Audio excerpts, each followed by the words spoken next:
Hey everyone, and welcome to MediByte, where we try to make complex health topics, well, not so complex. Today, we're going to be talking about a subject that has a lot of questions and, honestly, a lot of stigma around it: genital herpes. We're going to break it all down: what it is, how it works, and most importantly, how you manage it. But let's just jump right in with a big one, a question we see all the time. Can you actually get genital herpes from a cold sore? It's such a common point of confusion, and it really gets to the heart of what this virus is all about. The answer might not be what you think, so stick with me as we unpack this. So to really get to the bottom of that question, we first need to lay a little groundwork. We have to start with the basics. So what exactly is genital herpes? Okay, at its core, genital herpes is a sexually transmitted infection. It's caused by a virus called the Herpes Simplex Virus, or HSV for short. And its most well-known feature is these recurring outbreaks of small, sometimes painful blisters. The key thing to know is that it's all about direct skin-to-skin contact. That's how it spreads. And this brings us right back to our opening question about cold sores. See, the herpes simplex virus comes in two main flavors, HSV1 and HSV2. Now, typically, we think of HSV1 as the one causing cold sores around the mouth and HSV2 as the one causing genital herpes. But, and this is the important part, these viruses aren't strictly locked into one part of the body. HSV1 can absolutely be transmitted to the genitals, usually through oral sex. In fact, it's behind a growing number of new genital herpes cases. So the short answer to that big question, yes. Yes, it can happen. So once someone has the virus, what happens next? This is where HSV gets really clever and really persistent. It has this fascinating life cycle that explains why the infection sticks around for life, cycling between outbreaks and quiet periods.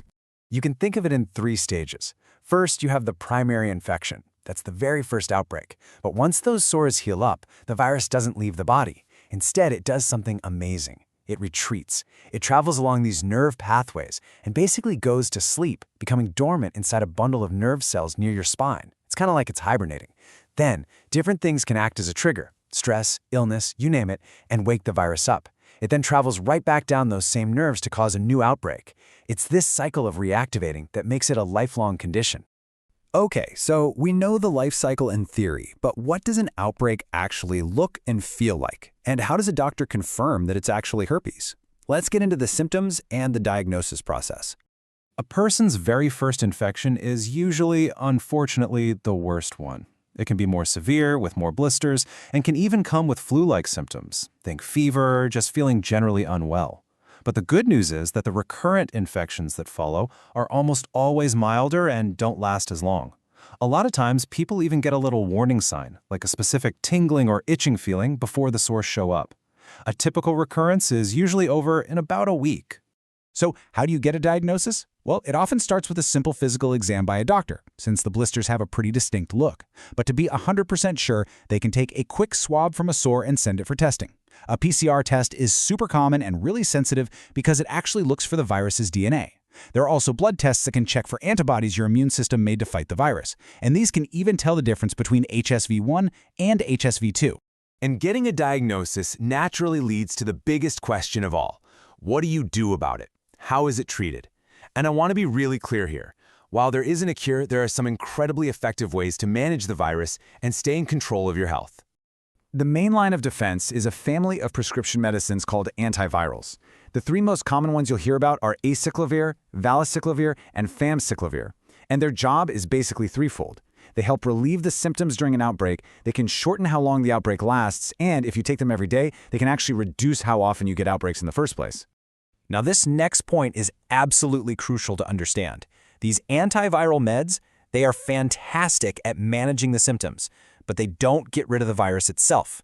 It's still there, lying dormant in those nerve cells we talked about.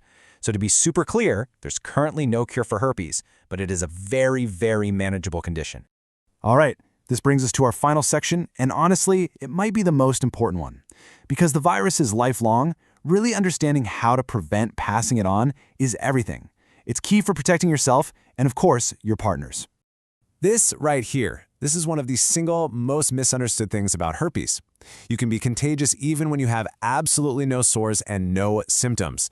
It's a process called asymptomatic shedding, which basically means the virus can be active on the surface of the skin without causing an outbreak. And that is exactly why being consistent with prevention is so important.